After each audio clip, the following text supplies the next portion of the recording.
Last updated January 16, 2018. 10,182. Steep prices are a source of discomfort to any serving head of state, because they can easily lead to civil disturbances, as has been witnessed in many African and Latin American countries. Emerson Mnangagwa Center and his wife Auxilia Wright arrive at the presidential inauguration ceremony in the capital Harare, Zimbabwe, Friday, November 24, 2017. Mnangagwa is being sworn in as Zimbabwe's president after Robert Mugabe resigned on Tuesday, ending his 37-year rule. Photoban Curtis, Tunisia, which sparked a revolution across the Arabic countries in what became known as the Arab Spring, when its restive populace remonstrated against the death of a vendor, forcing the toppling of its leader, is grappling with issues of soaring prices.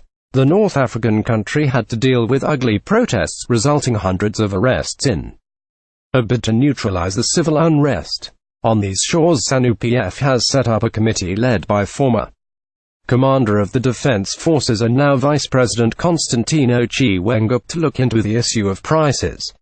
This has raised fears that President Emerson Mnangagwa's government could be thinking of introducing price controls to deal with the soaring prices.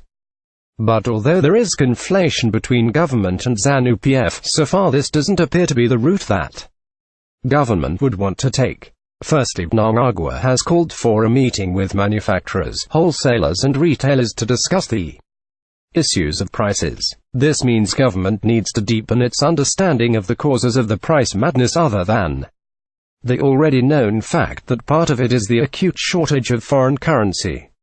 Secondly, this is an election year and Zanu PF needs to be seen to be doing something about the prices, yet the reality is that it knows introducing price controls would result widespread shortages and empty supermarket shelves.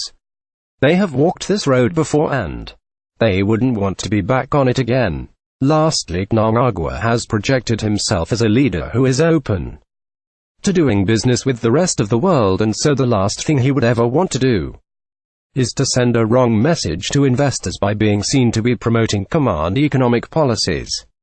Mnangagwa and his colleagues in Zanu PF are aware that they cannot pursue former President Robert Mugabe's economic policies because that would be akin to committing economic harakiri, which is Japanese suicide by disemboweling.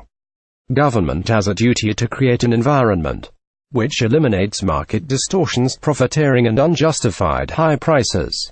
So far, there is little to suggest that it is keen to do that. Politics of brawn don't work, so it needs to pursue politics of the brain.